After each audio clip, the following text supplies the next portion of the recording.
Hello and welcome to the St. Joe's Media NFL Draft Review. Previously, we did a mock draft of the draft, and now, since the draft has happened, we got the same crew going over what happened and what our thoughts are. I'm Ben Chadwick, joined by Jake Steven, Braden Tankowitz, and Andrew Azzanaro, and we're going to get right to it. Starting off with Jake Stevens.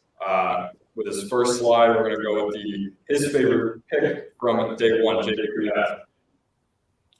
I'm choosing Jermaine Johnson at pick 26, a defensive end from Florida State, who was mocked to go in the top 10. And to have him fall to 26 was a great pick for the Jets, who also got Sauce Gardner and Garrett Wilson in the first round. That's 3 day one starters in the first round. Yeah, Jets definitely had a great class. I'm sure we'll get to that in a little bit. So moving on, Jake, we'll go right to your favorite pick of day two. Who you got there? I have Nakobe Dean, a linebacker from Georgia to the Eagles, at pick 83. I know there's been some concerns about injuries. Sure, he's declined to have surgery on his shoulder, but he's mocked to be a first-round pick. And to get him at the second round, the third round, it's a great pick for the Eagles. And I actually had Nakobe Dean getting mocked to the Cowboys in our mock draft at 24. So for him to go 83 to the Eagles is arguably one of the best picks of the entire draft. And then we'll wrap it up here. Jake, what's your favorite pick from day three? I have Darian Beavers from the Giants, a linebacker from Cincinnati who was mocked to go day 3. Cincinnati who was mocked to go day 2. And the Giants heavily need a linebacker to go with Blake Martinez. I feel like this is a great pick. Definitely. So, Tank, we're going to move on to you for day one. Who do you have at your day one pick? All right, so my favorite day one pick was Evan Neal, falling to number 7 to the Giants. I saw Evan Neal as he could have possibly been the number 1 overall pick for the Jaguars. He's a huge athletic tackle. You can move him around. He'll probably play right tackle since Thomas Murray our left tackle, and he can also play my guard. And falling to 7 was huge for the Giants as they got him in Thibodeaux. The Giants definitely had an incredible first round of that draft, and Evan Neal was a big part of that. So moving on to day 2, Tank, what do you have there? I'm Malik Willis falling to number 86 to the Titans. I thought this was an absolute steal because in a lot of mock drafts and a lot of scouts, they saw Malik Willis as a guy that would be a day 1 pick, could even went top 10 to like Seattle, for example. And that's where we had him on our mock draft. He's he fell to round 3. He's going to be under Tannehill for now. So Tannehill could teach him somewhat, and he has great deep ball accuracy. And I really like this pick for the That is crazy that he fell that low. Yeah. I disagree. There Extremely good value there. Right. There were 9 you said, with as well as the Steelers at 20 for the first round at least. But in the second round and third round. And I know there's some controversy going on right now, guys, with Ryan Tannehill saying that he's only there to fight for his starting job in Tennessee and that he will not be a mentor to Malik Willis. So already a rocky start to that relationship in Tennessee. So moving on to your favorite pick of day 3, Tank, what do we have there? All right, so I have Bo Melvin falling to pick 229 in the 7th round to Seattle. Bo Melvin was projected to be like a 3rd or 4th round pick maybe. He had a really good combine and a really good 40, and teams saw Bo Melvin as a really solid receiver at that spot. He somehow fell to number 7th round to Seattle. I thought that was an absolute steal. I mean, this guy, he was Rutgers' best receiver, and he was really underrated this year and his whole career at Rutgers. So I'm really happy to see Melvin fall there, and I think he can be really good after falling into that spot. Yeah, and like I said before, it would have been a great duo to have him and Malik Willis, but nonetheless, even if you have Drew Lock in that backfield, Bo Melton is a force to be reckoned with, and 7th round is incredible for him to go there. So, Andrew, we're going to head over to you. What are some of your favorite picks from the draft? Okay, so my favorite pick for day 1, I'm going to go with Detroit taking Aiden Hutchinson. This guy's a stud. I mean, he's super physical. He's high motor, and I think he definitely fits Detroit's system very well. And I could really see him being, a future, J.J. Watt or, this guy is just crazy. So it was definitely great for Detroit to kind of pick him and to kind of really, build their defense off of him. They've had a rough, I guess you'd say, decade. So it's, time to get things going again. No, definitely. And Aiden Hutchinson, also the hometown guy, so he stays in Detroit. And I'm sure Dan Campbell loves having someone like Hutchinson on that defense, one of the hardest workers in this entire draft. So moving on to day 2, who do we have there? Okay, so I'm going to go with Logan, the Buccaneers. I think he's definitely really good insurance. He can kind of go inside, go outside. So I think that was definitely a really flexible option for him to really develop behind great leadership on the team. Yeah, I'm definitely a big fan of the D-tackle out of Houston. Logan Hall falling to the second round was expected, but still a great pick by Tampa Bay right there. And then finish it off with day 3, who do we have? Okay, so I'm going to go with Rachaad White again with the Buccaneers. I think they, the running back position, although it's been their strength for the past couple of years, their big weakness is really running backs that can catch the ball. Leonard Fournette's had a bunch of big time drops. So Rachaad White's someone who can really catch the ball on the run. And I think he's just another great option just behind Leonard Fournette, and then obviously Keyshawn Vaughn too. So I think it was just a really great pick. No, I think that's a great point. Yeah, I mean, Leonard Fournette, he turned it on in the playoffs, but having a receiving back like Rachaad White in that running back room now is very valuable. I just want to add something on. You don't see teams anymore taking like a running back in the first round, top 10 like Fournette or Barkley. They're noticing you get value in the second round like the Jets do with Breece Hall. Yeah, exactly. And especially for this being a day 3. Yeah, it's a really solid pick. James Robinson was an undrafted free agent to the Jaguars, and yet he was still a 1,000-yard rusher. So it really proves that there's definitely diamonds in the rough at that running back position. So we'll move on to my favorite picks of day 1, 2, and 3. So for day 1, I had Tyler Linderbaum, and I'm going to save everyone the rant that I had in my mock draft where I mocked him going to the Pittsburgh Steelers. But just a quick summary of that rant that I had. Linderbaum, I think, was the best player in this draft, regardless of positional value. That doesn't mean I think he should have gone number 1 overall, but I think he was the best football player in this draft, if that makes any sense. I think he should have been a top 10 pick, though. And him falling at 25 to the Baltimore Ravens was a crime, in my opinion. He was the highest graded player in the country last year at Iowa, according to PFF. And I think right out of the gates, like I said before, he's going to be a top 3 center in the NFL alongside Jason Kelce and Creed Humphrey.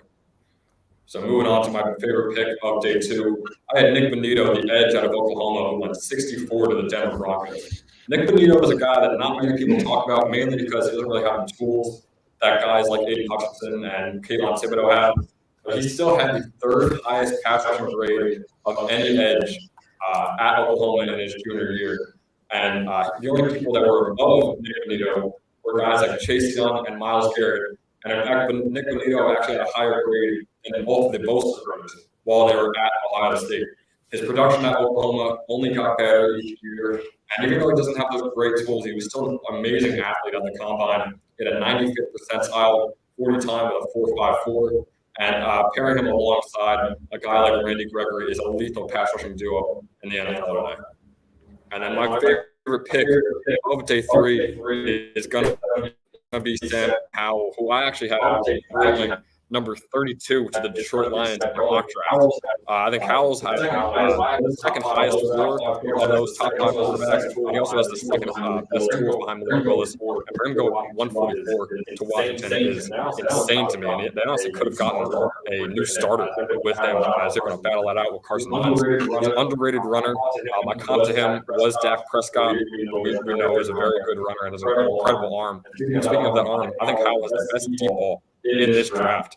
And yes, he was held back a little bit in that relatively dated UNC offense, but I think he still put up great numbers. And like I said before, he's just the guy at Washington. Just the guy Washington needs to fall back on when it gets to disaster like we've seen before with Carson Wentz. That's going to wrap it up for our favorite picks of the draft. We're going to go to Jake. Who was your least favorite pick? Jake, who was your least favorite pick? I have Tyler Smith at 24 to the Cowboys. Cowboys are one of the most undisciplined teams in the NFL. They led the league in pressures last year, and Tyler Smith is a turns machine. He averaged per game in college, in which they call less penalties than he's in the NFL. I feel like the Cowboys should have probably picked Bernard Raimann, who was also there as a guard. And I think this is the wrong pick to make for the Cowboys. Yeah, I couldn't agree more. And I was begging my team to take Tyler Linderbaum or a guy like Bernard Raimann. I mean, Tyler Smith, with all those holding penalties, and the Cowboys had some of the most holding penalties in the league last year. It just never really made sense to me, especially since I didn't think offensive tackle was really that big of a need. So we're going to move on to Tank. What was your least favorite pick of the draft? All right, my least favorite pick of the draft was easily Cole Strange. The Patriots took him at number 29. For the Rams, Big Van, the GM thought he would be like maybe second, third round pick, but this was a huge reach for Belichick. I mean, Cole Strange easily you could have got him in any later rounds. Will he be a day one starter? He could, but it's definitely for sure. Yeah, and knowing Belichick, everyone kind of predicted a pick like this to happen. No one thought it would be a guy like Cole Strange. And I actually loved the Rams had a live interview going on while this pick was being made, and they actually were complaining because Cole Strange was their guy for the third round. And that's actually who they wanted to grab. And they were kind of pissed off that they couldn't get him. But instead, he goes 29 to the Patriots. But of course, knowing Bill Belichick will probably turn that guy into a Hall of Famer one day. But still, as a prospect, yeah, Cole Strange is a big miss in the first round. So moving on to Andrew, what's your least favorite pick? All right, so I'm going to agree with Tank here. I think it's just Cole Strange. I mean, like, what are you doing? Like, this guy was projected round 3, and you just picked him at number 29. Like, there were so many other players that you could have, gone for. I mean, I know they had to replace one of their guards, but it's just like, really, Belichick? I kind of feel like he's losing his touch a little bit. So it'll be interesting to see. I mean, I think that he definitely has, some talent and an opportunity to do well, but it just kind of feels a little out of place. Yeah, and if like I was saying before, if Belichick can turn rough prospects like this into guys that are elite in the NFL, just think about what he could do with some actual good prospects. But I guess we'll never know. This is the way Bill Belichick does things in New England. So moving on to my least favorite pick of the draft. I'm actually going to go with the number 1 overall pick in Trayvon Walker. And I like to say that this is a very Jaguar pick to make. I think it was a very easy choice to take Aiden Hutchinson. But of course, Trent Baalke was head over heels for Trayvon Walker. And if we just remember real quick, Trent Baalke is the same guy that hired Urban Meyer and signed Tim Tebow as a tight end. So that should be all we need to know for Trent Baalke as a GM. And I mean, listen, the athletic tools are undeniable, that's for sure. But the production just wasn't there on the Georgia defense. That Georgia defense was stacked. So that means he wasn't getting any double teams. And yet he still had a 10.8% sack rate, pass rush win rate on that defense compared to Aiden Hutchinson's 25.4% pass rush win rate. And I'm sure Hutchinson got a lot more double teams on that Michigan defense as he was the key pivotal point. And like I said before, he's extremely raw. There's no real refinement in his pass rush moves. I think with the right coaching, he could be turned into something special, but I just don't think Jacksonville's the place that's going to happen. I just want to add on, I'm pretty sure the owner wanted Hutchinson, but the GM wanted Walker. Yeah, Trent Baalke has been making some questionable decisions over there in Jacksonville, and I think this is another one right here. So moving on to our favorite classes of the draft, we have Jake with the Kansas City Chiefs. Jake, why do you like them? I love their first round as they got Trent McDuffie, who is closer to Sauce Stingley than many may think. And they also got George Karlaftis, who, as I said in the mock draft, is the 10th overall prospect per PFF. And in the second round, they got Sky Moore to replace Tyreek Hill. He's smart, a versatile guy who's really fast. And put him on an offense with Travis, Nicole, and Juju, and he'll go off. Yeah, So I really like this pick for the Kansas City Chiefs as they replace Tyreek Hill and get a really good defense. definitely. I mean, and this is one of the main reasons why some of the best teams in the NFL stay the best teams in the NFL is for drafting classes like this. And the Kansas City Chiefs really hit it out of the park with this one. So moving on to Tank, what was your favorite class of the draft? All right. My favorite draft class was easily the Jets. I mean, they had 3 first-round picks. At number 4, they took Ahmad Gardner. Number 10, they took Garrett Wilson. Number 26, they took Jermaine Johnson. I thought Sauce was the best corner in this draft class. I mean, Stingley is probably the better player, but his ankle issues really is a really big concern. Garrett Wilson, I think, was the best wide receiver in the draft, and he was really good at Ohio State. Jermaine Johnson was, I think, one of the biggest steals of the whole first round and even the draft. I mean, this guy could have easily been a top 10 pick, and he's really good. And they got him at number 26. And then I really liked Breece Hall in the second round. Breece Hall was maybe the best running back in college football last year and the best running back in this draft class. And adding into the offense with a young Zach Wilson, a young Garrett Wilson, and maybe a Deebo Samuel. We'll see. I think that was I think they would have traded for him in the draft day, but really like what the Jets did here. Yeah, nonetheless, I think Ahmad Sauce Gardner is an incredible fit in New York. And who knows, maybe the Jets are – well, I was about to say the Jets are back, but I don't know if they've really ever been there. So maybe the Jets are on the up, and maybe we could see them making some runs in the near future. So, Andrew, we're going to move over to your favorite draft class. Okay, so I'm going to agree with the tank here again. The Jets, I think had a phenomenal first round. I think it really does give some hope for the future. I mean, let's be honest, the Jets have been garbage for the past 60 years. So it's finally, I guess, time for them to, really get going here. I think their picks were phenomenal.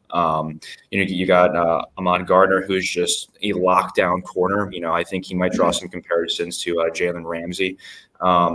Garrett Wilson, who's a really stud wide receiver. And you also have Jermaine Johnson, which is just great. I mean, they really address both sides of the ball here, defense, offense. I really do think it gives the Jets really that boost that they need to really get over the rough times they've been having right now.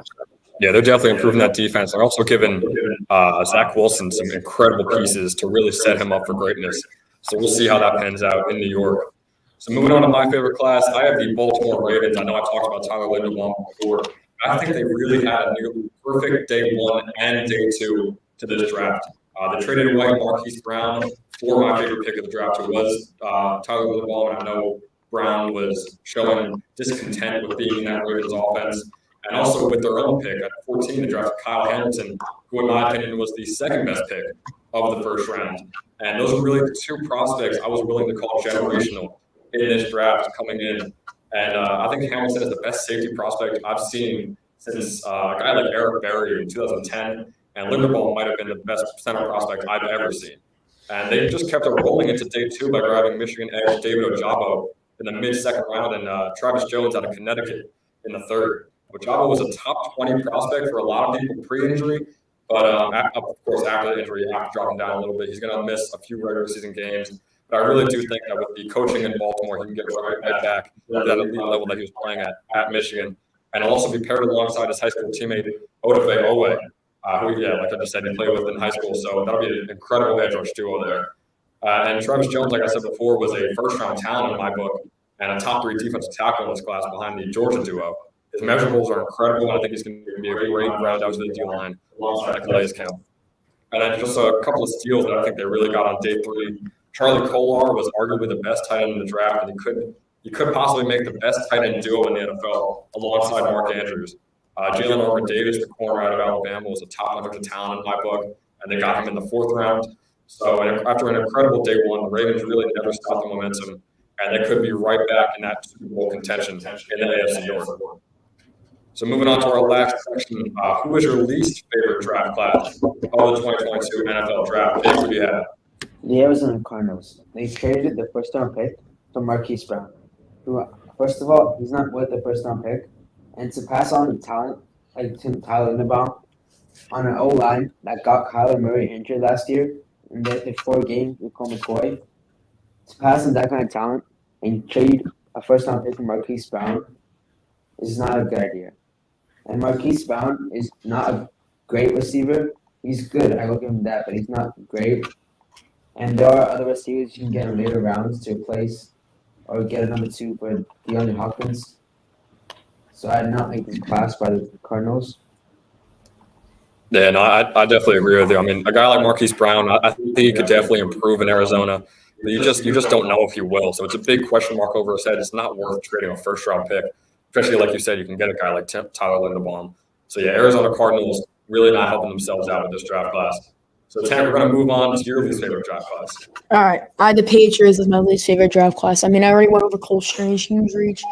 Another pick I didn't really like either was Tyquan Thornton in the 2nd round. I mean, he did run maybe the fastest 40 of all time or one of the fastest. I'm not sure what they put him at. And he was really good at Baylor. Listen to some of the guys that were picked right after him. George Pickens, Alec Pierce, and Sky Moore. I think those are all better draft prospects than Tyquan Thornton. I also didn't like the pick of Bailey Zappi later on in the draft because he plays a very similar style to Mac Jones. And what's the point of having him when you could have got a guy like Matt Corral? Yeah, like we said before, Belichick always seems to make it work. But, I mean, the prospects he got in this draft, like they could have done so much better. But we'll see how it works out in New England. So, Andrew, we're going to move on to your least favorite draft class. All right, so I'm going to go with the Patriots as well. I mean, really besides Tyquan Thornton. I mean, there's really no one else on here that's, that really stands out. I mean, if you look back historically, I mean, Belichick has definitely, had a lot of surprising drafts. So, I mean, there'll probably be like a few players who turn out to be, pretty decent, but I mean, we'll see.